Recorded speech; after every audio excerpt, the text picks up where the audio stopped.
10:30 पावणे 11ला संपल्यानंतर परत 11:15ला ऐकण्याची मानसिकता किती राहते हे मला चांगलं माहिती आहे.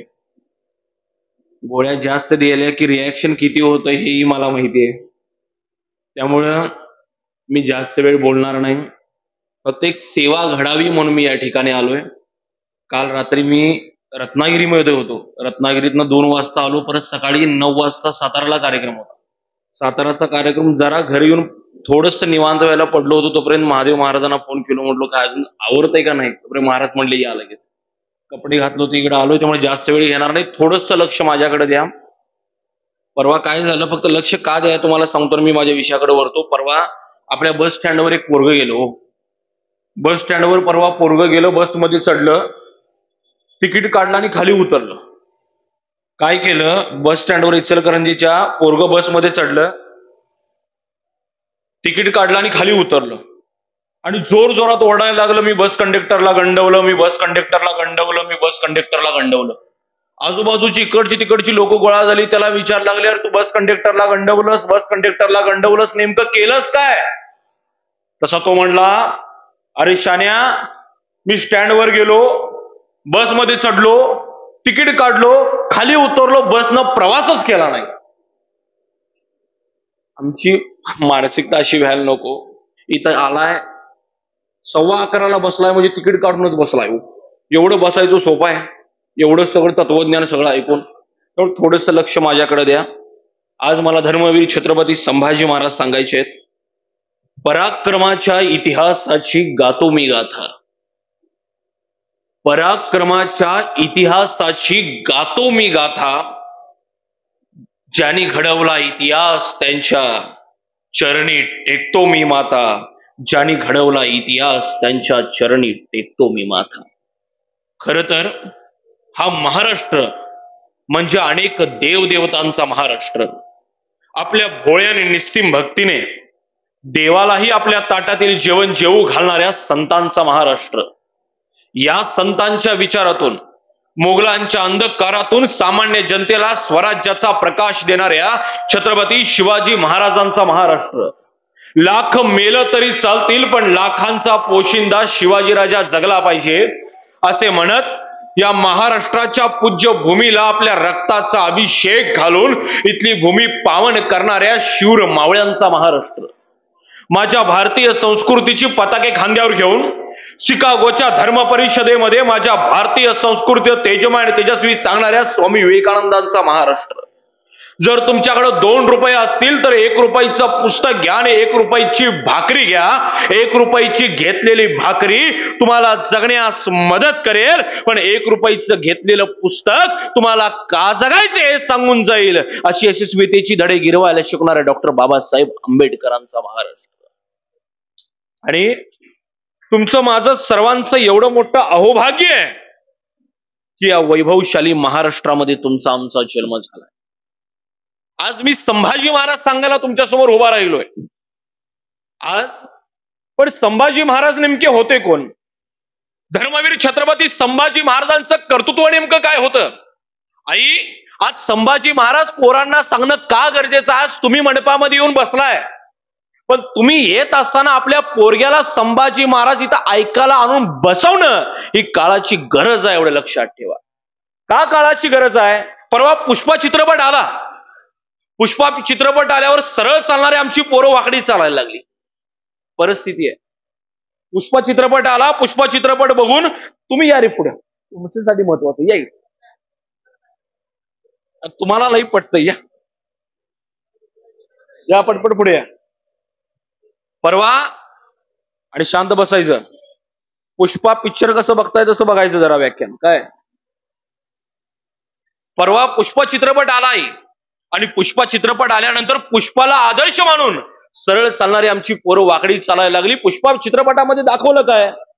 चंदनाची चोरी करणारा पुष्पा दाखवला पण स्वतः चंदनासारखं झिजून दारातली तुळस आणि मंदिरावरचा कळस अभेद्य ठेवणारे धर्मवीर छत्रपती संभाजी महाराज सुद्धा तुमच्या आमच्या आदर्श असले पाहिजेत हे सांगायला आज मी उभा. एवढं लक्षात ठेवा. काय ताकद आहे धर्मवीर छत्रपती संभाजी महाराजांची. धर्मवीर छत्रपती संभाजी महाराज म्हणजे वाटेला आलेला सगळा संघर्ष आहे. भोसले कुळामध्ये संभाजी या नावाला सर्वस्वी संघर्ष आहे. आणि किती संघर्ष आहे हे सांगण्याच्या आधी फक्त संभाजी महाराज घडले कसे आणि संभाजी महाराजांना ते अमृत दिलं कोण याचं पहिल्यांदा मी उदाहरण सांगतो. आज अखंड हरिनाम सप्ताह आपण भरवलाय. त्यावेळीच्या काळामध्ये असं जगद्गुरु तुकाराम महाराजांचं कीर्तन चालू होतं बरं का. 350 वर्षापूर्वी आज आत्ताची परिस्थिती बघितली तर आत्ताची पोरं आमची टाळ घेऊन कीर्तनाला उभा राहत नाहीत. कारण आत्ताच्या आमच्या मॉडर्न पोरांना लाज वाटते. थोडं स्पष्टच बोलतो बरं का. आत्ताच्या मॉडर्न पोरांना लाज वाटते. आमची पोरं छत्रपती शिवाजी महाराजांचा महाराष्ट्र शिवभक्त म्हणून मिरवतात. त्या पोरांना वाटलं पाहिजे अरे 32 मनांच्या सुवर्ण सिंहासनावर रूढ झालेले माझे छत्रपती शिवाजी महाराज जगद्गुरु तुकाराम महाराजांच्या कीर्तनाला खाली मांडी घालून बसायची बरं का. जगद्गुरु तुकाराम महाराजांच्या कीर्तनाला हे 32 मनांच्या सुवर्ण सिंहासनावर रूढ झालेला माझा राजा जगद्गुरु तुकाराम महाराजांच्या कीर्तनाला खाली मांडी घालून बसायचा. अरे त्या राजाचा आपण शिवभक्त म्हणून मिरवतो ना, तो राजा मांडी घालून खाली बसायचा. आम्हाला टाळ घेऊन उभारायला काय हरकत आहे. आम्ही उभारलं पाहिजे. पण आमची परिस्थिती अशी झाली की आमच्या तरुणांना ते मॉडर्न युगामध्ये हे थोडंसं कुठंतरी मागं वाटायला लागलं. त्यावेळेच्या काळामध्ये असं जगद्गुरु तुकाराम महाराजांचं कीर्तन चालू होतं. जगद्गुरु तुकाराम महाराजांचं कीर्तन संपलं. काय ताकद आहे शिवाजी महाराजांच्या. शिवाजी महाराजांच्या या विचारामधून संभाजी महाराज निर्माण झालेत बरं का. थोडस बाहेर येतो. आत्ताची आमची पोरं तुम्ही बघत असाल, आता शिवजयंती आली. शिवजयंती आली म्हणलं आमच्या पोरांचा वावर वेगळाच.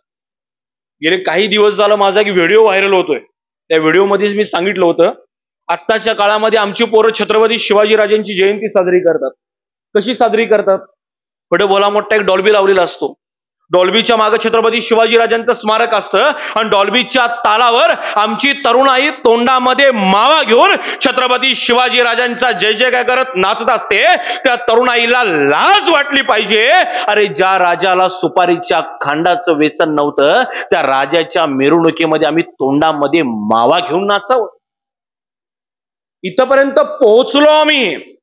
याचं कारण धर्मवीर छत्रपती संभाजी महाराज, छत्रपती शिवाजी महाराज आमची त्यांची विचारधारा आम्हाला कळलीच नाही. त्या विचारांपासून आम्ही लांब होत गेलो.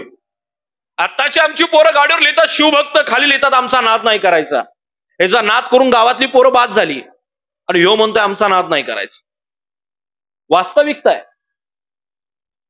नम्रता शिकायची ना ती सुद्धा माझ्या छत्रपती शिवाजी राजांच्याकडून बरं का. किती नम्र आहे माझा राजा. हे संभाजी महाराज उगाच नाही उभा राहिले. शर्टाचं पहिलं बटन चुकलं ना गाई, बाकीची बटणं आपोआप चुकतात. चुकवावी लागत नाहीत. छत्रपती शिवाजी महाराजांनी धर्मवीर छत्रपती संभाजी राजांचं शर्टाचं पहिलं संस्कारांचं बटन योग्य लावलंय. आत्ताच्या काळामध्ये आमच्या पोरांना सुद्धा हेच सांगायचं आणि हीच विचारधारा गिरवायची. किती नम्र आहे आमचा राजा. आमची पोरं जशी म्हणतात आमचा नाद नाही करायचा. करायचाच नाही आमचा नाद बरं का. माझ्या महाराष्ट्राच्या वाटेला कोण तिरक्या नजरेने बघायचंच नाही. महाराष्ट्र मेला तरी राष्ट्र मेले. मराठ्यांविना राष्ट्र गाडा न चाले. मराठा 18 पगड जाती आणि 12 बलुतेदार म्हणजे मराठा आहे. मराठ्यांविना राष्ट्र गाडा न चाले. खरा वीर वैरी पराधीनतेचा. महाराष्ट्र आधार उभ्या भारताचा. महाराष्ट्र उभ्या भारताचा आधार आहे. माझ्या महाराष्ट्राला कोणाचा आधार घेण्याची गरज नाही. ताकद आहे माझा महाराष्ट्र. पण काय नम्रता आहे बघा बरं का. आत्ताच्या काळामध्ये आम्ही सहजच फिरतोय आमचा नाद नाही करायचा. संभाजी महाराजांनी हे विचारांचं अमृत कुणाकडनं घेतलंय. एकदा जगद्गुरु तुकाराम महाराजांचं कीर्तन पूर्ण झालं आणि जगद्गुरु तुकाराम महाराजांचं कीर्तन संपन्न झाल्यानंतर जगद्गुरु तुकाराम महाराजांनी बसलेल्या संप्रदायाला प्रश्न विचारला की रयतेचे राजे छत्रपती शिवाजी महाराजांना एक निरोपाची चिठ्ठी पोहोचवायची आहे. कोण पोहोचवतो. जगद्गुरु तुकाराम महाराज बसलेल्या संप्रदायाला विचारतायत रयतेचे राजे छत्रपती शिवाजी राजांना निरोपाची चिठ्ठी पोहोचवायची आहे. कोण पोहोचवतो. तेवढ्यात सगळ्या वारकऱ्यांनी खालून हात वर केला. पण तेवढ्यात एक उत्साही वारकरी होता. तो ताड करून समोर उठला. जगद्गुरु तुकाराम महाराजांच्या जवळ आला. जगद्गुरु तुकाराम महाराजांचं दर्शन घेतलं आणि जगद्गुरु तुकाराम महाराजांना तो वारकरी म्हणतोय महाराज रयतेचे राजे शिवाजी महाराजांना मी निरोपाची चिठ्ठी पोहोचवणार. आणि तुकाराम महाराजांनी ती निरोपाची चिठ्ठी त्या माणसाच्या हातावर ठेवली आणि त्याला सांगितलं जा ही निरोपाची चिठ्ठी रयतेचे राजे छत्रपती शिवाजी राजांना पोहोचव.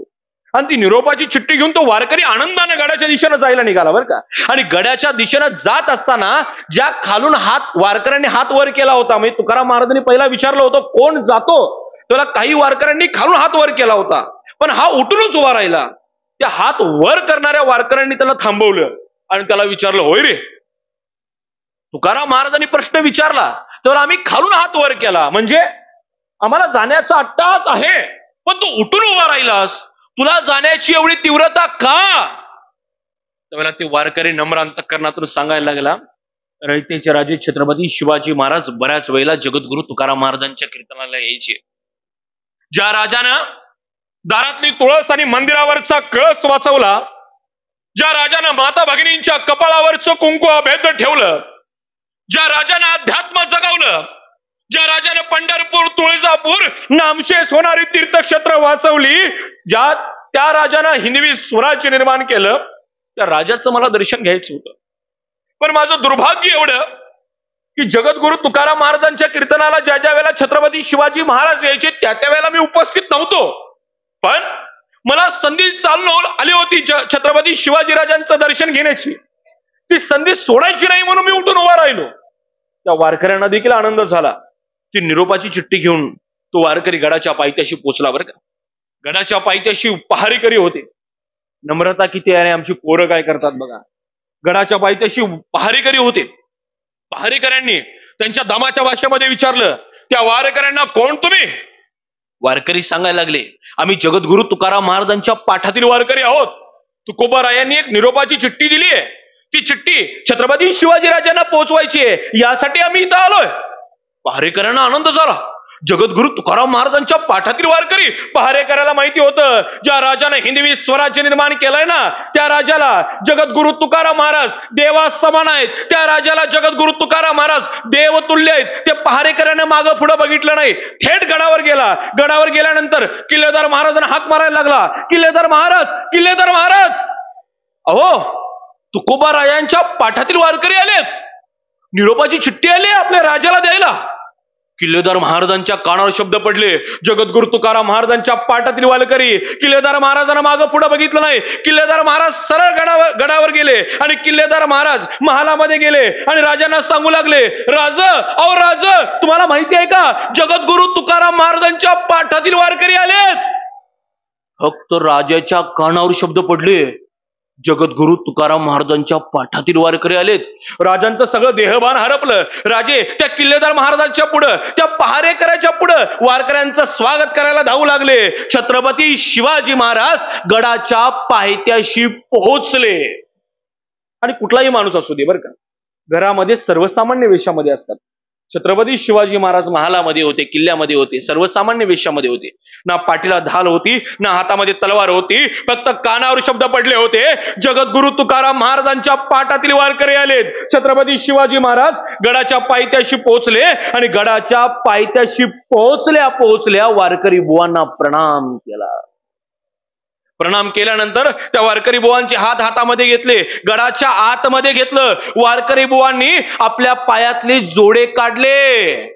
32 मणांच्या सुवर्ण सिंहासनावर रूढ झालेल्या माझ्या छत्रपती शिवाजीराजांची नम्रता बघा. वारकरी बुवांनी पायातले जोडे काढले. हे माझ्या राजानं उचलून ते जोडे देवळीमध्ये ठेवले बरं का, उचलून देवळीमध्ये ठेवले. छत्रपती शिवाजी महाराज वारकऱ्यांना घेऊन आतमध्ये आले.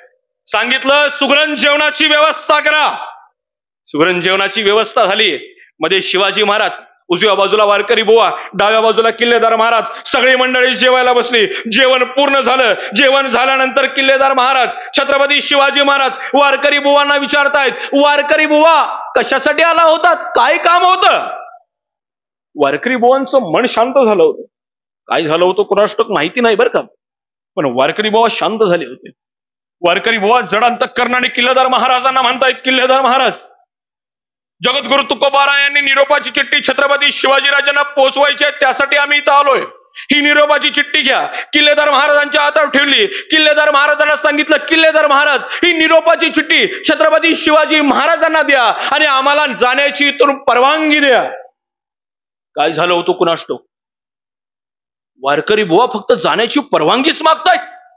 छत्रपती शिवाजी महाराज म्हणतात, अहो वारकरी बुवा, गडाच्या पायथ्याशी सिंहिणी आहेत, गडाच्या पायथ्याशी वाघिणी आहेत, रात्र झालीये, सकाळी निघून जा. वारकरी बुवा म्हणतायत, आम्हाला कशाची परवा नाही, फक्त आम्हाला जाण्याची परवानगी द्या. मग छत्रपती शिवाजी महाराज विचारतात, मग वारकरी बुवा, तुम्हाला घोडा देऊ, तुम्हाला पालखी देऊ, म्हणजे तुम्ही सुरक्षित घरी पोहोचाल. वारकरी बुवा म्हणतात, आम्हाला काहीच नको, फक्त आम्हाला जाण्याची परवानगी द्या. काय झालं होतं कुणास? छत्रपती शिवाजी महाराज वारकरी बुवांना घेऊन गडाच्या पायथ्याशी पोहोचले. पुन्हा वारकरी बुवांना प्रणाम केला आणि वारकरी बुवांनी गड सोडला. पण गड सोडल्यानंतर त्यांच्या दोघांच्या मध्ये चर्चा चालू झाली. होय रे, गडावर चर्चा होती, गडाच्या पायथ्याशी सिंहिणी आहेत, गडाच्या पायथ्याशी वाघिणी आहेत. जर यदा कदाचित सिंहिणी वाघिणींनी आपल्याला काही केलं तर? दुसरा वारकरी बुवा त्या पहिल्या वारकरी बुवाला म्हणतो, आपण एक काम करूया, समोर झाड आहे, त्या झाडाच्या बुंद्यावर आपण आपली रात्र घालूया, सकाळ झाली की निघून जाऊया. दोघांना कल्पना पटली, दोघे जण झाडाच्या बुंद्यावर राहिले. सकाळ झाली, बाजूला तलाव होतं, तलावामध्ये आंघोळ केली आणि अभंग म्हणत तलावाच्या काठाला दोघे जण बसले. सकाळ झाली होती, सूर्योदय झाला होता. किल्लेदार महाराजांनी तबेल्यातून घोडा काढला होता, घोड्यावर मान टाकली, घोड्याला टाच दिली आणि गडाच्या भोवती फेरफटका मारण्यासाठी किल्लेदार महाराज पोहोचले. आणि गडाच्या भोवती फेरफटका मारत असताना समोर वारकरी बुवा दिसले. समोर वारकरी बुवा दिसल्यानंतर किल्लेदार महाराजांना आठवलं, हे वारकरी बुवा काल गडावर आले होते, राहण्याचा अट्टहास केला होता, गडाच्या पायथ्याशी सिंहिणी होत्या, वाघिणी होत्या, त्यांना थांबा म्हणाला होतो. अरे थांबले नाहीत, सिंहिणींपासून वाघिणींपासून बचाव कसा केला विचारायला किल्लेदार महाराज वारकरी बुवांच्या जवळ गेले. वारकरी बुवाला विचारू लागले, वारकरी बुवा, अहो गडाच्या पायथ्याशी सिंहिणी आहेत, वाघिणी आहेत, कसे राहिलात? वारकरी बुवा सांगतायत, किल्लेदार महाराज त्या झाडाच्या बुंद्यावर आम्ही आमची रात्र घालवली. किल्लेदार महाराज म्हणतात, तुम्हाला आम्ही आग्रह केला होता, गडावर का राहिला नाहीत? त्याला वारकरी बुवानी जे उत्तर दिलं ना, ते उत्तर आपल्या सगळ्यांनी हृदय मंदिरी विराजमान करावं असं ते उत्तर आहे. वारकरी बुवा म्हणतायत, किल्लेदार महाराज, आम्ही 2 कामं घेऊन आलो होतो. आमचं पहिलं काम होतं, जगद्गुरु तुकाराम महाराजांनी निरोपाची चिठ्ठी आम्हाला शिवाजीराजांना पोचवायला दिली होती. ती निरोपाची चिठ्ठी आम्ही तुमच्या हातामध्ये दिली, ती छत्रपती शिवाजीराजांना पोचेल. पण किल्लेदार महाराज, आमचं दुसरं काम होतं, ज्या राजानं हिंदवी स्वराज्य निर्माण केलं, ज्या राजानं माता भगिनींच्या कपाळावरचं कुंकू अभेद ठेवलं, किल्लेदार महाराज त्या राजाचं आम्हाला दर्शन घ्यायचं होतं. किल्लेदार महाराज त्या राजाला याची डोळा आम्हाला बघायचं होतं. पण किल्लेदार महाराज, आमचं एवढं दुर्भाग्य, त्या राजाचं दर्शन आम्हाला झालं नाही. त्यावेळेला किल्लेदार महाराजांचे डोळे पाणावले आणि किल्लेदार महाराज वारकरी बुवांना म्हणतायत, वारकरी बुवा, तुम्हाला कोण सांगितलं हो छत्रपती शिवाजीराजांचं दर्शन तुम्हाला झालं नाही? वारकरी बुवा, तुम्ही गडाच्या पायथ्याशी आलात, पहारेकऱ्यांना सांगितलं, तुम्ही आलात, पहारेकरी धावत धावत माझ्याकडे आले, माझ्या कानावर बातमी समजली, जगद्गुरु तुकाराम महाराजांच्या पाठातील वारकरी आलेत. मी थेट धावत महालामध्ये गेलो, राजांच्या कानावर शब्द पडले, अहो वारकरी बुवा, माझ्या 2 पावलं पुढं तुमचं स्वागत करायला जे धावत होते ना, ते रयतेचे राजे छत्रपती शिवाजी महाराज होते. वारकरी बुवा, गडाच्या पायथ्याशी पोहोचल्या ज्यांनी तुम्हाला प्रणाम केला ना, ते रयतेचे राजे छत्रपती शिवाजी महाराज होते. पायातले जोडे काढल्यानंतर ज्यांनी तुमचे जोडे उचलून दिवडीमध्ये ठेवले ना, ते रयतेचे राजे छत्रपती शिवाजी महाराज होते.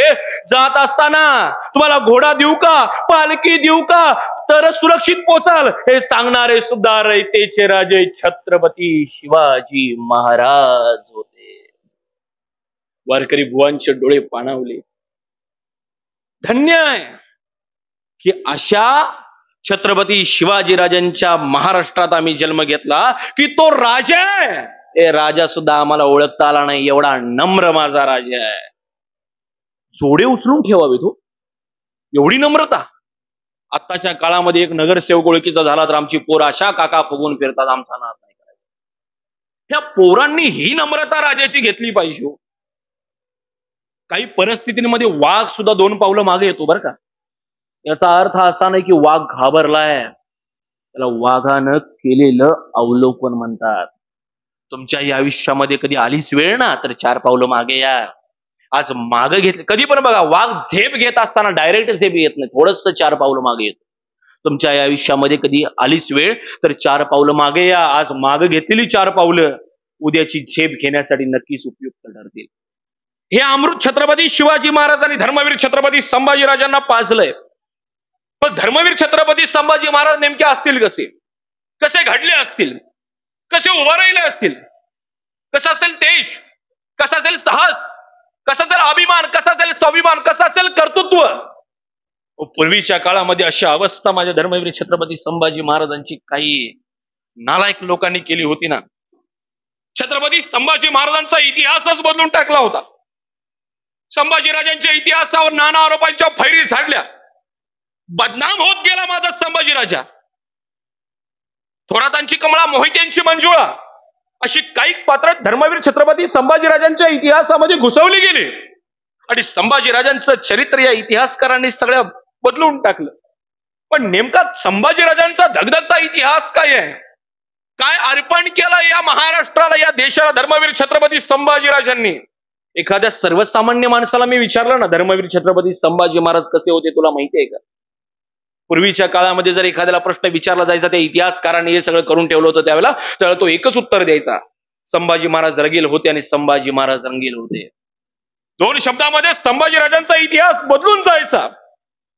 ज्या राजानं रक्ताच्या अखेरच्या थेंबापर्यंत फक्त हिंदू धर्म जपला, ज्या राजानं स्वतःच्या देहाचे तुकडे तुकडे करून घेतले, ज्या राजानं सर्वस्व या मातृभूमीला अर्पण केलं ना, तो राजा बदनाम होत गेला बरं का. 14 मेला पुरंदरला धर्मवीर छत्रपती संभाजीराजाचा जन्म झालाय. 14 मेला.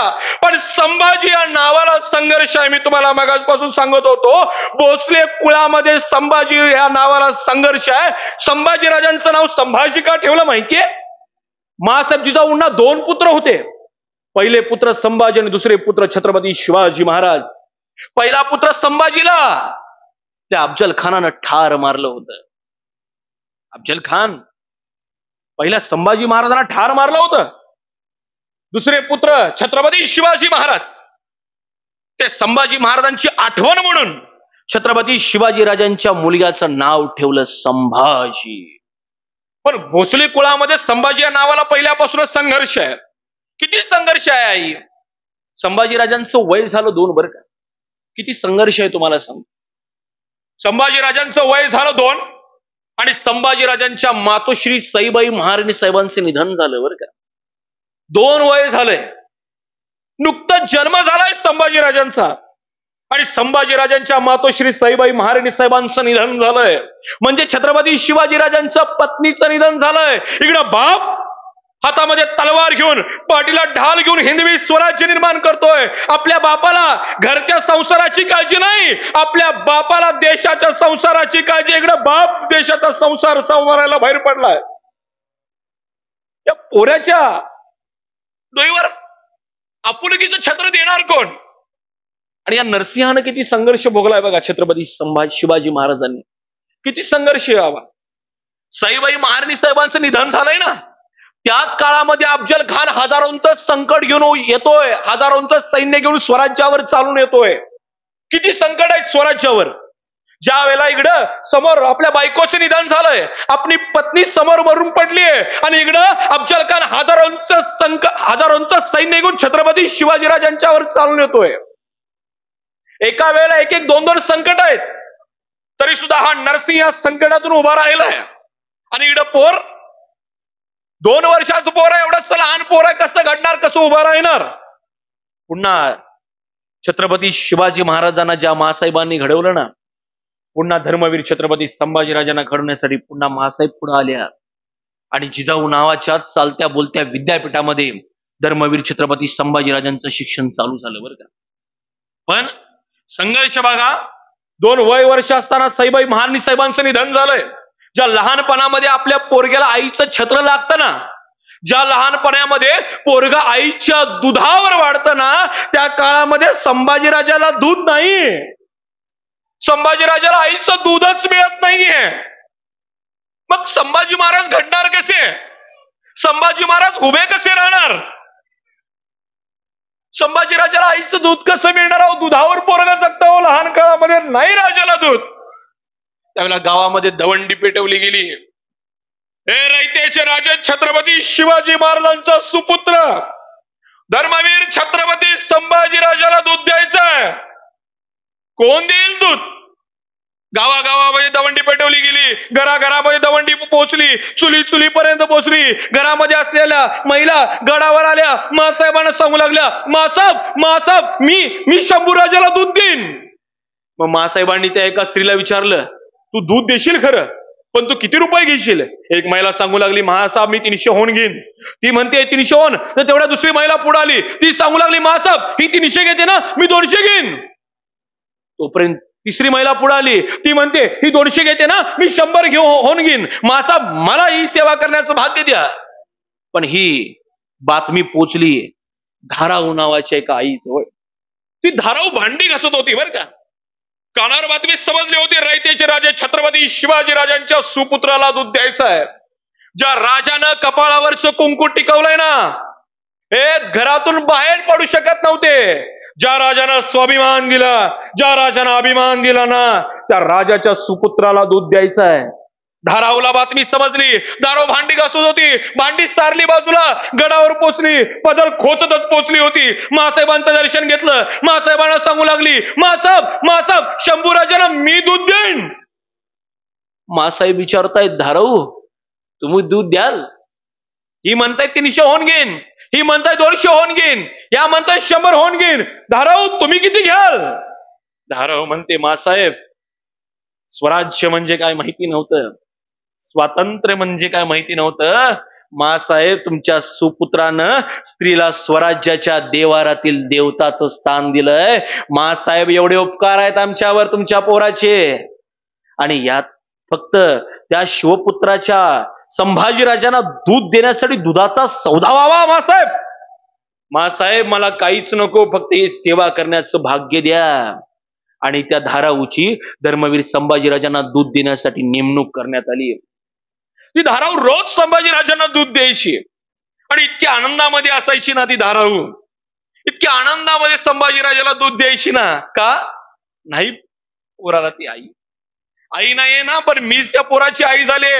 राजाची आई होण्याचं भाग्य लागलंय, राजाला दूध पाजवण्याचं भाग्य लागलंय. की धाराऊ त्या संभाजीराजांना रोज दूध पाजायची आणि दूध पाजत असताना एवढी आनंदामध्ये असायची. आणि आनंदामध्ये असताना ती धाराऊ अंगाई गायची आणि अंगाई गात असताना धाराऊ म्हणायची, ओठ कोरड शंभू बाळाचं पाना धाराऊला फुटतो ग.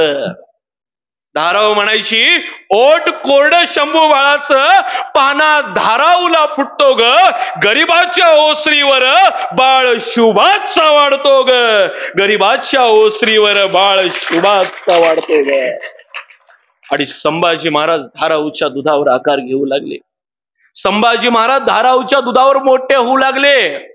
आई, त्या संभाजीराजाला आपल्या आईचं दूध नाही ग मिळालं, आईची माया नाही ग मिळाली, बापाचं मायेचं छत्र नाही ग मिळालं.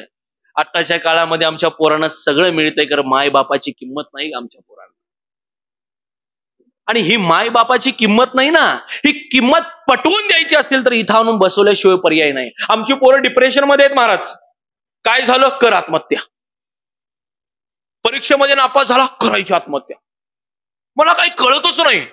ते अफजल खान एवढा हजारोंचं सैन्य घेऊन चालून आला होता. आमच्याकडे सैन्य किती? हातावरच्या बोटावर मोजण्या इतपत. समोर समजा 80,000चं सैन्य घेऊन एखादा चालून आलाय, आमच्याकडे 2,000 आहेत. आम्ही काय करायला पाहिजे? आमच्यातला एखादा माणूस म्हणला, त्यांचे 80,000 आहेत, आमचे 2,000. आम्ही उभारलं तर डिपॉझिट पण राहणार नाही. राजाने शिकवलंय, संघर्षाची सामना करा.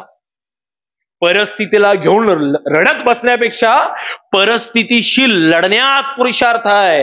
ही शिकवण शिवचरित्र आणि शंभू चरित्रच आपल्याला शिकवतं, एवढं लक्षात ठेवा. नाही घडत. पोरांना इथं आणून बसवणं काळाची गरज आहे. संभाजी महाराजांना आईचं दूध नाही, बापाचं छत्र नाही. आज आमच्या पोरांना सगळं मिळतंय, पण माय बापाची किंमत नाही. आणि तुम्हाला देखील सांगू का, आम्ही देखील आमच्या पोरांना हे माऊली ज्ञानेश्वर महाराज, जगद्गुरु तुकाराम महाराज, छत्रपती शिवाजी महाराज, धर्मवीर छत्रपती संभाजी महाराज नाहीत का सांगितले? मी सांगितलं ना, शर्टाचं पहिलं बटन चुकलं की बाकीची बटणं आपोआप चुकतात, चुकवावी लागत नाहीत. आमच्या पोरांचं पहिलं संस्कारांचं बटनच चुकलं. परवा एकटी आली आई आणि मला म्हणायला लागली, महाराज आमच्या पोरग्यानं घर बांधलंय बघा, मोठंच्या मोठं. घराला नाव दिलंय मातृपितृ छाया. म्हणलं मग काय बिघडलं? एवढं भारी नाव दिलंय. मला म्हणली नाव दिलंय हो, पण परिस्थिती अशी झाली मातृपितृ गोट्यात आहे, छाया तेवढीच घरात आहे. का झालं हे असं? का झालं का असं? हा विनोदाचा भाग सोडा, का झालं असं?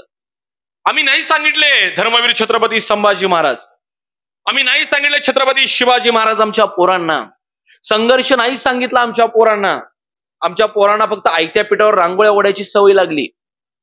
याच्या पलीकडे नाही गेले आमची पोरं, आणि आमची पण चुका आहेत, फार चुका केल्या.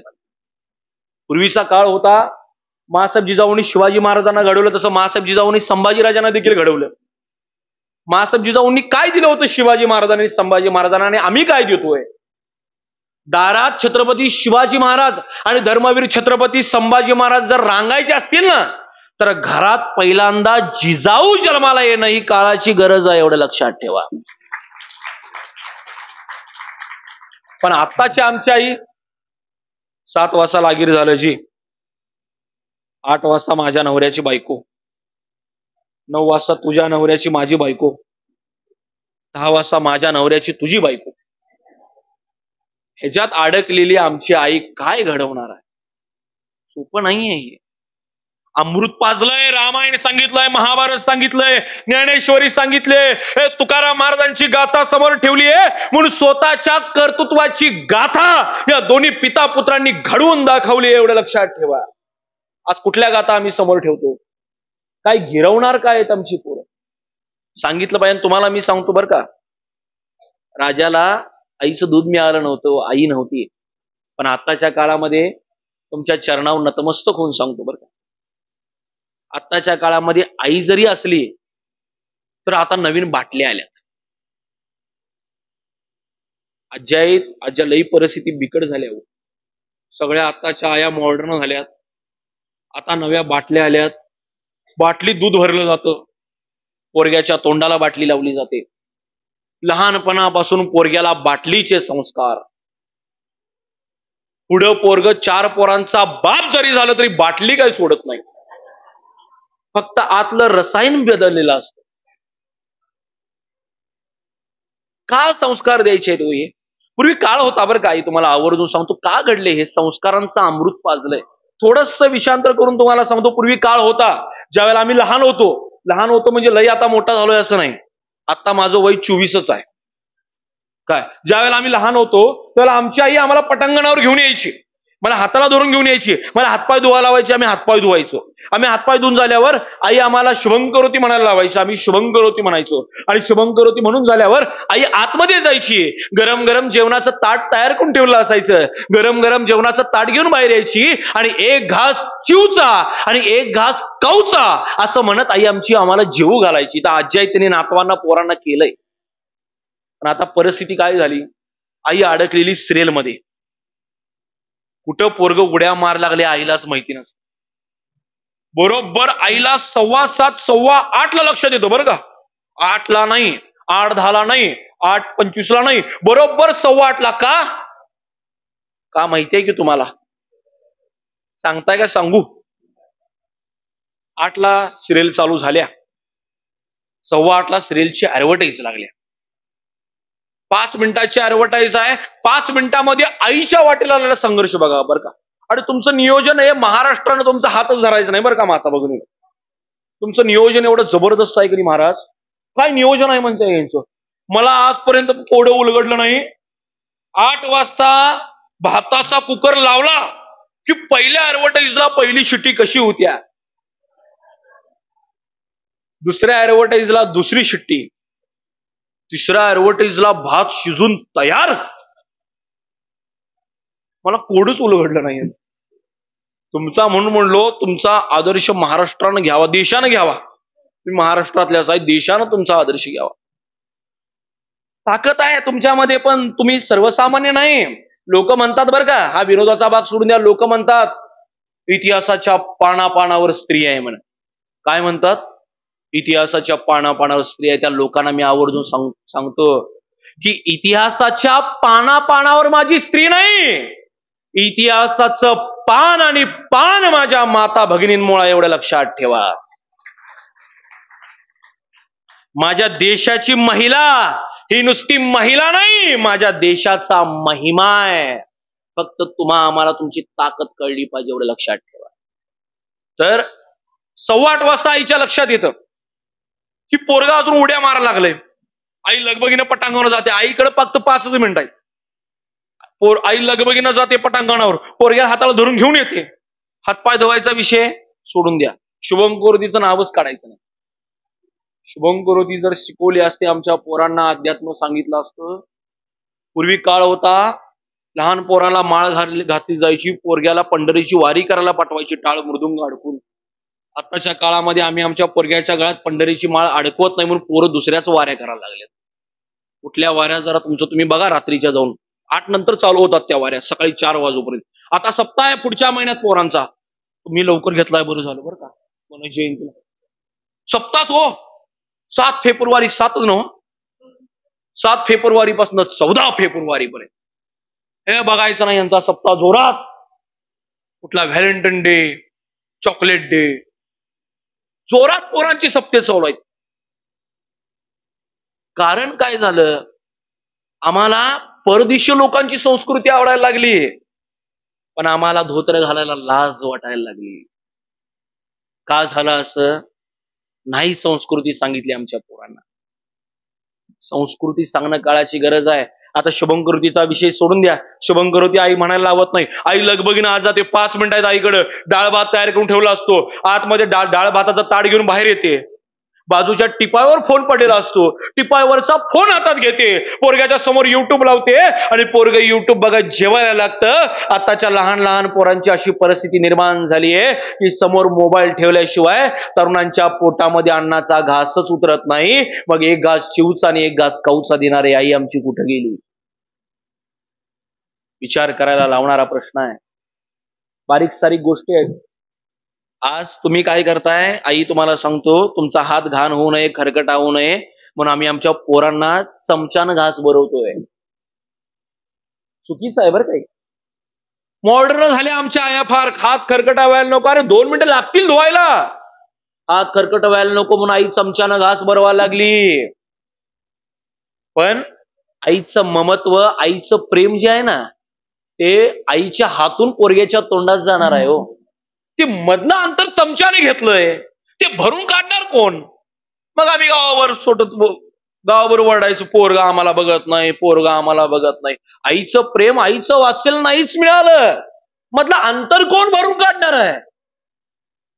हे आम्हाला कळलं पाहिजे. म्हणून शर्टाचं पहिलं बटन योग्य लावा, संस्कार योग्य देणं काळाची गरज आहे. इकडे धर्मवीर छत्रपती संभाजी राजांना दूध नाही, त्या धाराऊंच्या दुधावर धर्मवीर छत्रपती संभाजी महाराज आकार घेत आहेत, घडतायत. आणि जिजाऊ नावाच्या चालत्या बोलत्या विद्यापीठामध्ये संभाजीराजांचं शिक्षण चालू झालंय. संभाजीराजे लिहिणं वाचणं शिकलेत, चालणं बोलणं शिकलेत, पळणं खेळणं शिकलेत.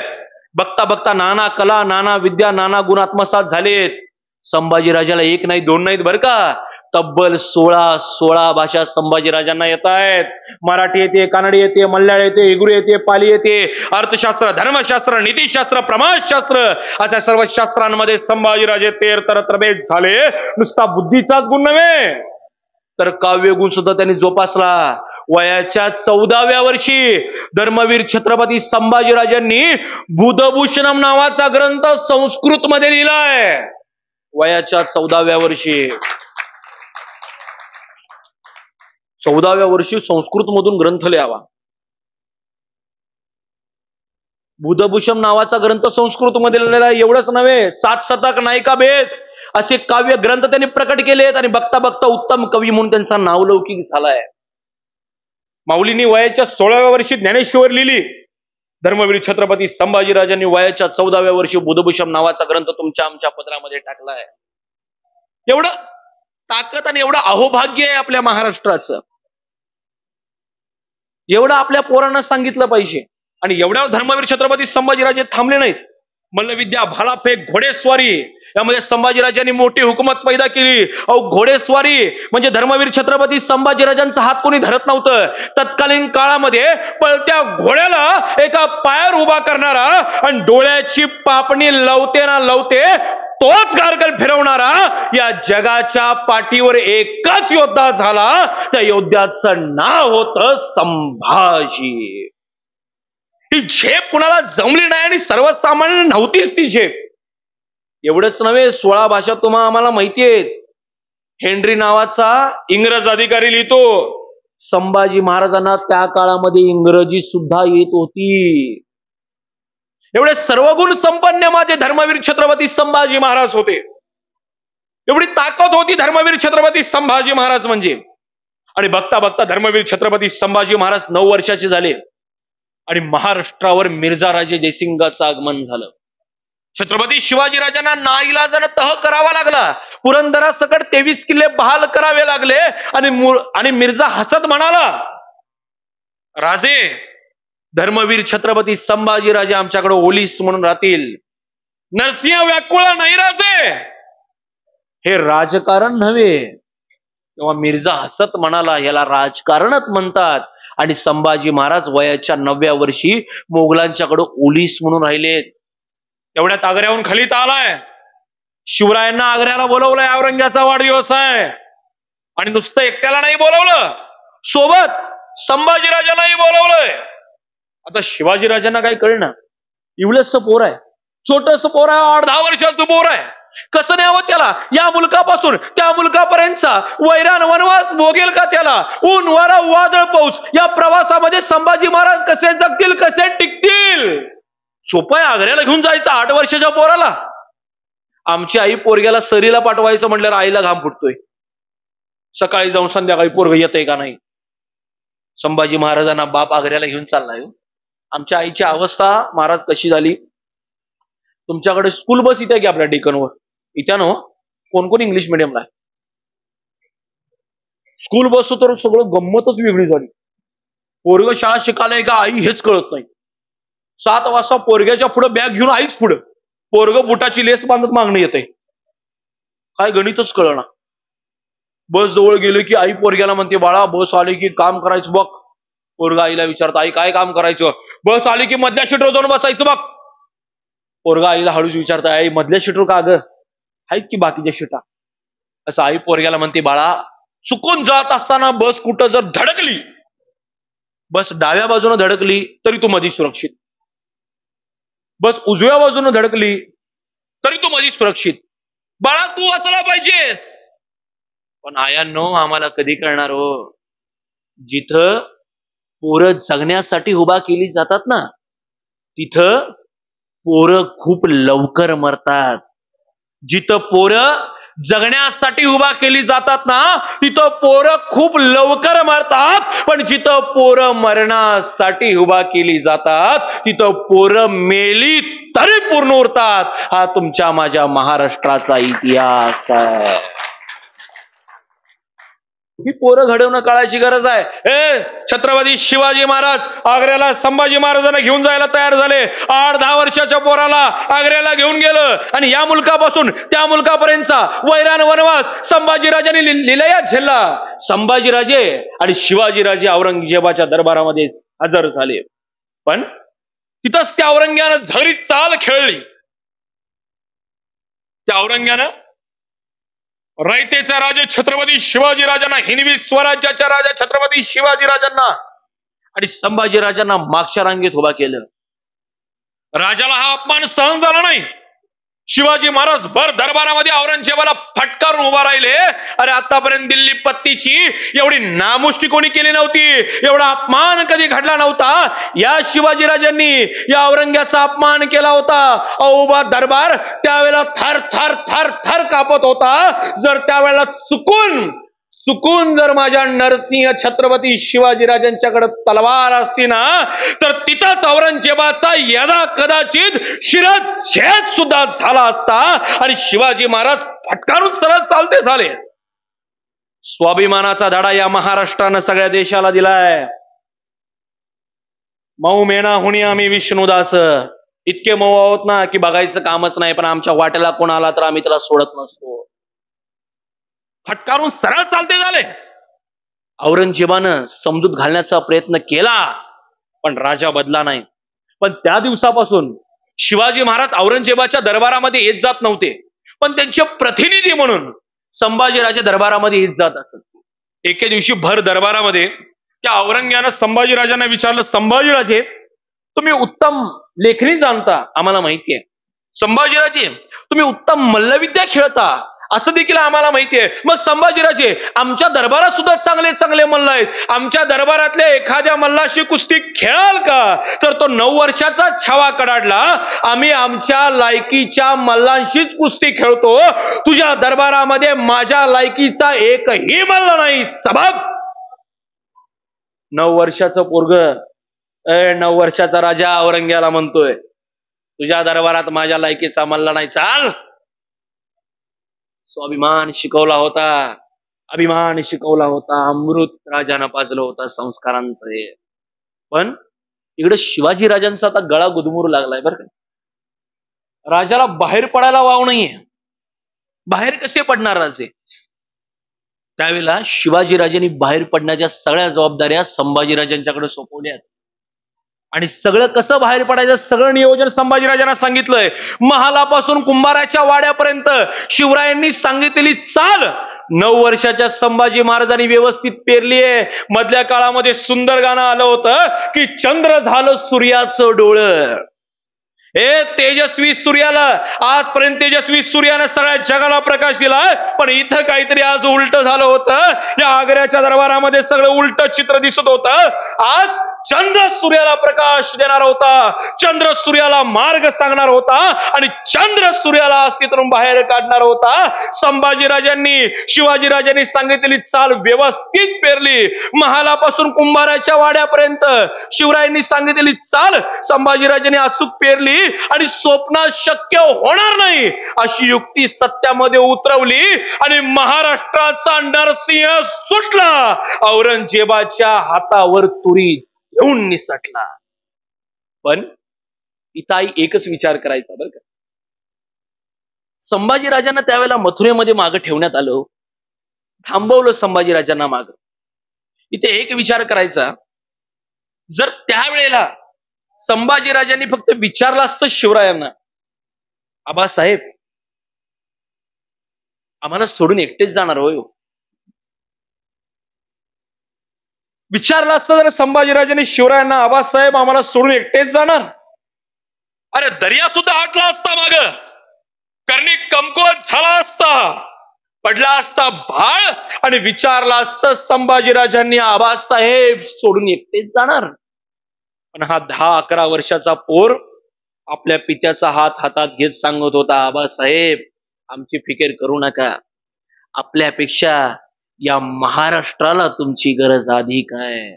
आणि या पुराच्या व्याकुळवतेवर हा नरसिंह खुश झाला, राजगडावर पोहोचला आणि पोहोचल्या हुल उठवली की वाटेत संभाजीराजांचं निधन झालं.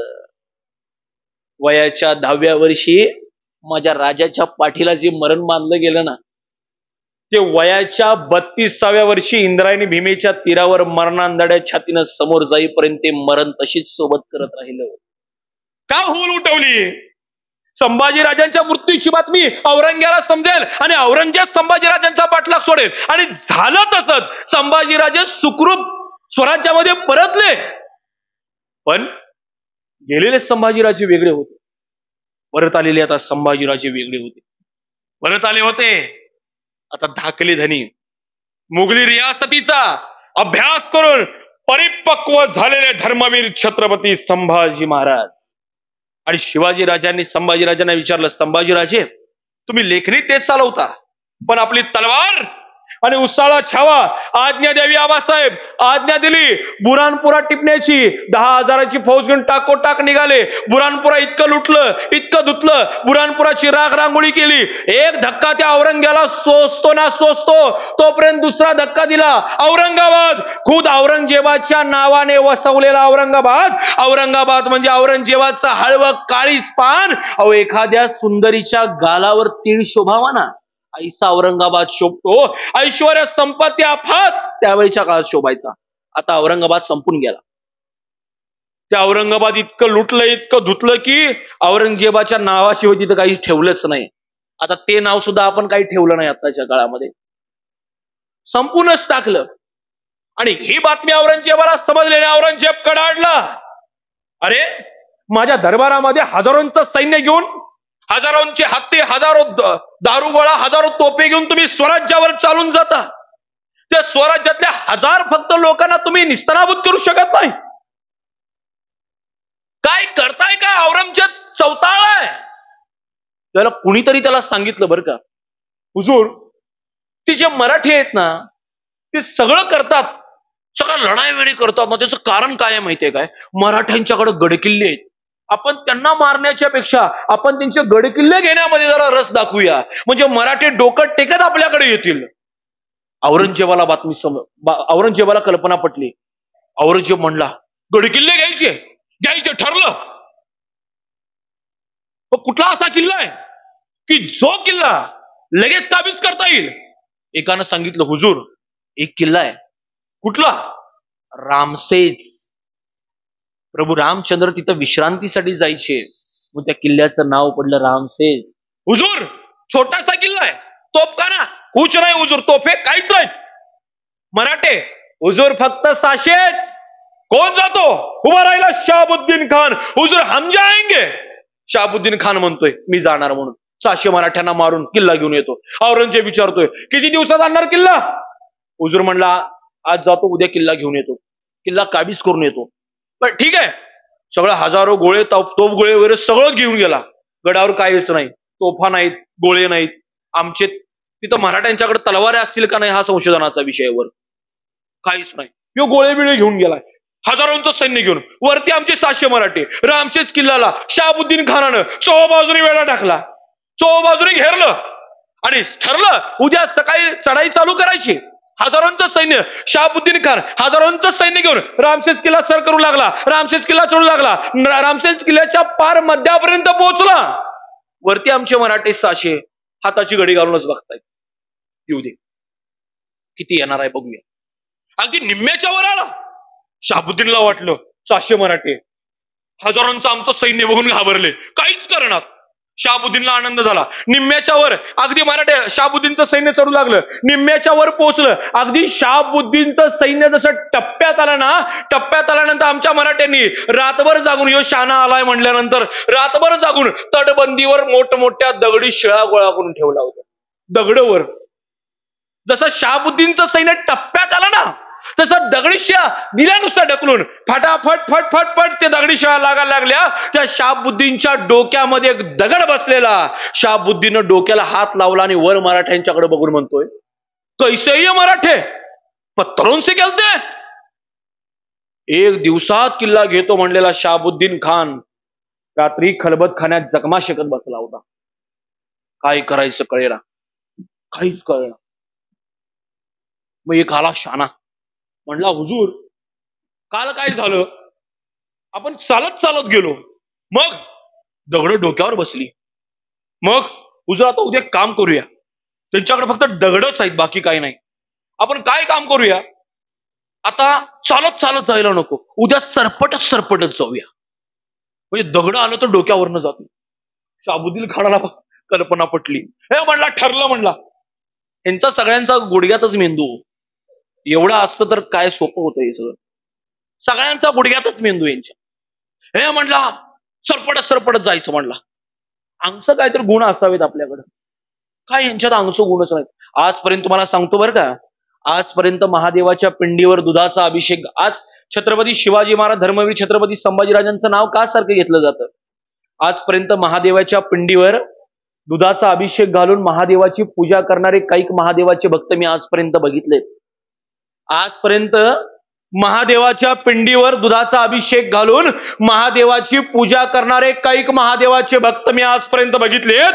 पण या जगाच्या पाठीवर एकमेव राजे छत्रपती शिवाजी महाराज होऊन गेले की ज्या राजानं वयाच्या 16व्या वर्षी महादेवाला दुधाचा नाही तर रक्ताचा अभिषेक घालून त्या महादेवाची पूजा केली आहे. असा एकमेव राजा आहे हा. अलौकिक कर्तृत्व आहे. या सगळ्यांचा बाकीच्या या मोगलांचा गुडघ्यातच मेंदू. या म्हणला उद्या सरपटत जायचं म्हणला, ठरलं. दुसऱ्या दिवशी चढाई चालू झाली. आता चालणारं सैन्य सरपटायला लागलं. सरपटत पार किल्ल्याच्या मध्ये पोचलं. अगदी थोडस टप्प्यात आमच्या मराठी शांत हाताची घडी घालून येऊ दे म्हणले, कसं पण येऊ दे. अगदी निम्म्याच्या वर आले तसे आमच्या मराठ्यांनी पुन्हा मोठमोठे दगडी शिळा गोळा करून ठेवल्या होत्या. आता वरनं टाकल्या होत्या. आता मराठ्यांनी ठरवलं होतं आता फक्त दगडी शिळा नुसत्या ढकलून द्यायच्या. अगदी टप्प्यात आलं, मराठ्यांनी दगडी शिळा ढकलून दिल्या, गडगडाट करत दगडी शिळा आल्या, सरपटणाऱ्या सैन्याला कायमचं सरपटणारं करून मग गडाच्या पायथ्याला जाऊन थांबल्या. काय करायचं सुचतच नाहीये. 12:15 वाजली. मला पण काय बोलता बोलता कळणार. माझा घाणा तापलाय आता. सकाळी पारा नाही. बरं लय वेळ घेत नाही. कसं आहे, बलिदान तर सांगायला पाहिजे. बलिदानाशिवाय राजा नाही. एक 5 मिनिटं फक्त घेतो. काय कोण उठणार आहे? बस उठणार आहे, उठा की. नाही ना, बसा. कोण उठणार असलं फक्त उठून जावा. नाही ना, एक 10 मिनिटं. चुकून तासभर गेला तर गेला. तर कायमचा सरपटणारा करून दगडी शिळा पायथ्याला जाऊन थांबल्या. शाबुद्दीन खानाला काय कळणार, काय करायचं. सगळं करतोय, प्रयत्न नाही. औरंगजेबाचा तेवढून खलिता आला. अरे 1 दिवसात घेतो म्हणलायस, किती दिवस लावालायस. शाबुद्दीन खान वैतागला, म्हणला तोफे आणल्यात ना, उद्या तोफा लावायच्या, सुट्टी द्यायची नाही. त्या मराठ्यांना डायरेक्ट तोफा डागायच्या. त्या शाबुद्दीन खानानं सगळ्या तोफा वगैरे सगळ्या लावल्या. वातान बितान सगळी लावली, दारू बिरू तोफेला ठासली. रात्र झाली होती. शाबुद्दीन खान तोफखाना प्रमुखाला बोलवला, हे सांगितलं तोफे लाव. तोफखाना प्रमुख म्हणला आत्ता चुकून तोफा आत्ता लावायच्या, आपले गोळे आपल्यावरच बरसाय नको, जरा सकाळ होऊ दे, जरा थांबा. शाबुद्दीन खान म्हणला सकाळ म्हणजे किती, सूर्य उगवला की तोफा लावायच्या. बरं ठरलं. शाबुद्दीन खान तोफखाना प्रमुख झोपी गेले 2-2:15 वाजता. आणि 2-2:15 वाजता 600 मराठ्यांपैकी 200 मराठे किल्ल्यावरनं खाली आले. सरळ शाबुद्दीनच्या छावणीमध्ये घुसले. सरळ सरळ कापाकापी केली. खुलेआम कत्तल आरंगली. शाबुद्दीनचं सैन्य जागा व्हायच्या आत मराठे परत गायब. छापा छापा, मराठोंका छापा. झोपच उडावली मोगलांची. शाबुद्दीन खान उठला, काय झालं. मराठी आलते. कुठं. छावणीत. कुठे गेले. गेले किल्ल्यावर. कशाला आलते, काहीच कळलं. सकाळ झाली, सूर्योदय झाला. तोफखाना प्रमुखाला बोललो, काल रात्री येऊन गेल्यात, काय तर केलं असतील, पहिला तोफे लाव. तोफखाना प्रमुख पुढे आला. वातान बितान लावली होती. आता फक्त वातानीला पेटवायचं. पेटवायला फक्त पुढे झाला तोपर्यंत समोरून गडावरून तोफेचा गोळा आला. धडामधूम. तोफे पीछे लो शाबुद्दीन खान म्हणतोय. तोफा मागं घेतल्या आणि शाबुद्दीन खान सैन्याला म्हणतोय, औरंगजेबाच्या दरबारात तर म्हणला होता तोफा नाही. ना आल्या तोफा. गडावरनं तोफ गोळा आला की. अहो म्हणला होता दरबारात तोफा नाही, तोफा कुठनं आल्या. एक सैनिक सांगायला लागला, हुजूर तोफा आपल्यासारख्या त्यांनी तयार केल्यात. आपल्यापेक्षा म्हणण्यापेक्षा आपल्या 100 तोफाला त्यांची एक तोफ भारी आहे. म्हणजे हुजूर त्यांनी लाकडाच्या तोफा तयार केल्यात, त्याला आत्म जनावराचं कातडं लावलंय. असं केलंय. बरं ठीक आहे, तोप रे, चल ठीक आहे, तोप आणली केली. तोप गोळे रात्रीत कुठनं आणले. असा सैनिक सांगायला लागला, हुजूर मग रात्री मराठी कशाला आलते. ते तोप गोळे आपलेच आहेत. आपलेच तोप गोळे ह्यांच्यावरच. माझे संभाजीराजाने तो रामशेष नावाचा किल्ला 6 वर्ष लढवला. महाराष्ट्राच्या छाताडावर 350 गडकोट आहेत. 6 गुणिले 350. त्या औरंगजेबाला पूर्ण हिंदुस्थान काबीज करायला किती दिवस उलटून जातील. 600 मराठ्यांवर 6 वर्ष किल्ला लढवला. हा एवढी ताकद, एवढं साहस आहे. आणि हे सगळं झालं आणि औरंगजेब भयान वैतागला बरं का. आणि त्यानं मुकरब खानाला धाडलं, संभाजीराजांना कैद करा. आणि संगमेश्वर येथे मुकरब खानानं संभाजीराजांच्या भोवती वेढा घातला. जेरबंद केलंय मुकरब खानानं संभाजीराजांना. मध्ये संभाजीराजा आहे आणि बाजूला कवी कलश आहे.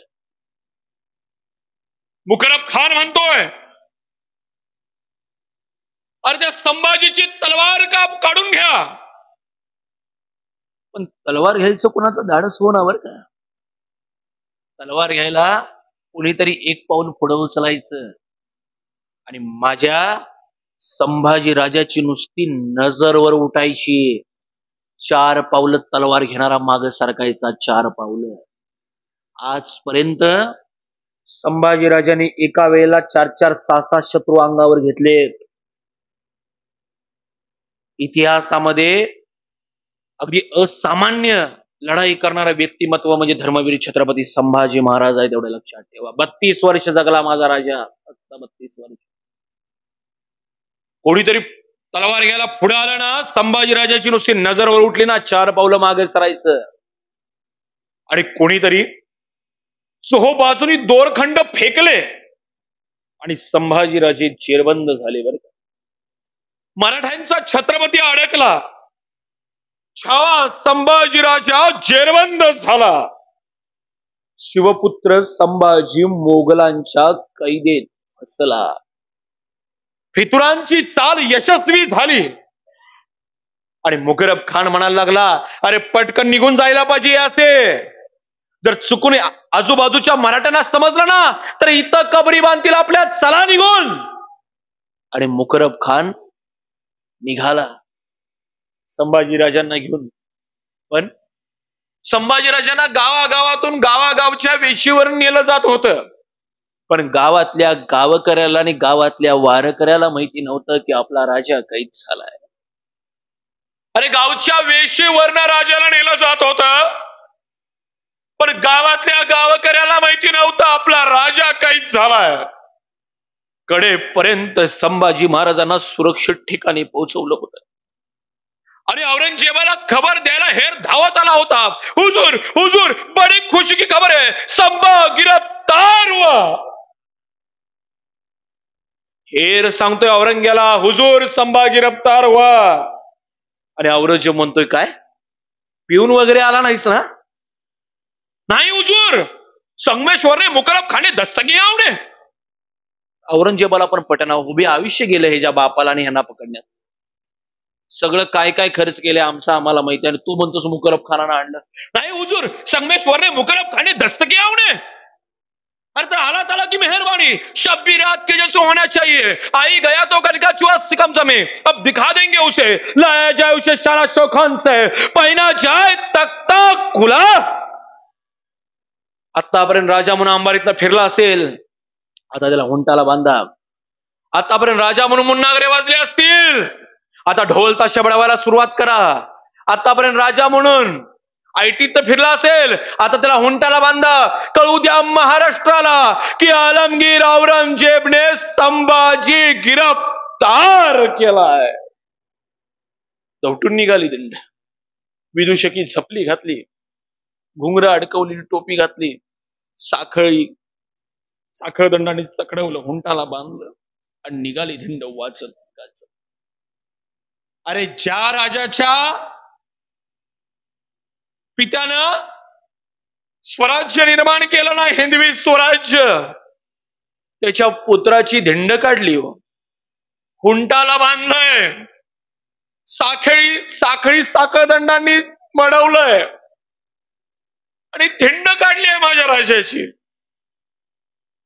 अरे ज्याने 9 वर्षाचा असताना त्या औरंगजेबाच्या दरबारामध्ये सैतानी गोंधळ घातलाय ना, तो संभाजी आहे कसा. अरे 9 वर्षाचा असताना औरंगजेबाला ज्याने घाम पोडलाय ना, तो संभाजी आहे कसा. कसा दिसतो? अहो कोण कुणाच्या घरावर, कोण कुणाच्या दारावर, कोण कुणाच्या झाडावर उभारून बघत होते. कसा आहे संभाजी. आणि निघाले झेंड वाजत गाजत. कुठून तरी भिरभिरणारा दगड यायचा, धाप छातीवर आदळायचा, रक्ताची चिळकांडी यातनेचा कल्लोळ उडायचा. कुणीतरी यायचं, हुंटाची शेपटी पिंगाळायचं, हुंट तया नाचायचं, अंगातले साखळदंड टोचायचे, बोचायचे, जागी जखमा करायचे. कुणीतरी यायचं, तलवारीच्या पात्यानं संभाजीराजाच्या अंगावर रेषा उठवायचं. रेषे बरोबर रक्ताची धार लागायची. मातीवर रक्त रक्त मुद्रा उमटवीत जाईल. कुणी सोचलं? कुणाच्या वाटेला आलाय हा न्याय?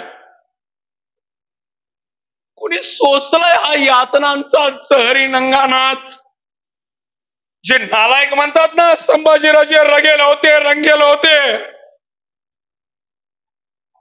कुणी सहन केलंय? आणि अखेर संभाजीराजांना औरंगजेबाच्या दरबारामध्ये आणलं गेलं आणि वजीर हसन खान कडाडला, संभा झुक जा आलमगीर के सामने. आणि कडाडला कवी कलश, राजा आहे ते राजासारखं बोलायचं. मृत्यूच्या दारात आहे सुद्धा मित्र म्हणतोय राजा आहे तो, राजासारखं बोलायचं. याला मैत्री म्हणावी, समोर मृत्यू आहे, अरे यम उभा राहिलाय तरी सुद्धा कवी कलश मित्र म्हणतोय राजा आहे तो, राजासारखं बोलायचं. आणि हात बांधलेला गणिम समोर विचारतोय, बोल संभा, अरे लढणार काय? हात बांधलेला गणिम संभाजीराजाला विचारतोय, अरे बोल संभा, लढणार काय? तर संभाजीराजांचा मित्र कवी कलश म्हणतोय, अरे हात सोडून तर बोल बोकडा, पुढं सांगतो तुला आता घडणार काय. याला मैत्री म्हणावी. ही मैत्री आहे हो. हे मृत्यू समोर उभा राहिला सुद्धा कवी कलश म्हणतोय राजा आहे, राजासारखं बोलायचं. आणि औरंगजेब म्हणतोय, बोल संभा, कहर काय खजाना कहर खेळ लूट. आणि उसाळत संभाजीराजे, अरे तख्तासाठी रक्तावर उलटणारी जात नाहीये आमची. आई भवानीचे पुते आम्ही, झुकणार नाही मान, होणार नाही बेईमान, मरू इथंच, रक्ताचा अखेरचा थेंब आणि थेंब असेपर्यंत इथंच. आणि औरंगजेब भयान वैतागला, संतापला.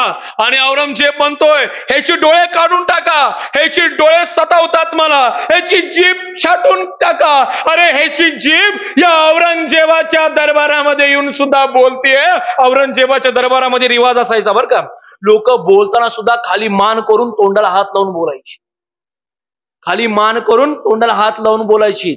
स्वाभिमान गहाण ठेवलेले ही नालायक नराधम अवलाद. कारण माझा राजा औरंगजेबाच्या दरबारामध्ये 56 इंचाची छाती ताट करून उभा राहिला होता. औरंगजेब म्हणतोय, ह्याची जबान बोलतीये, खोप काढून टाका, ह्याचे डोळे सतावतात मला, ह्याचे डोळे काढून टाका. आणि संभाजीराजांना वधस्तंभाला बांधलं गेलं. का?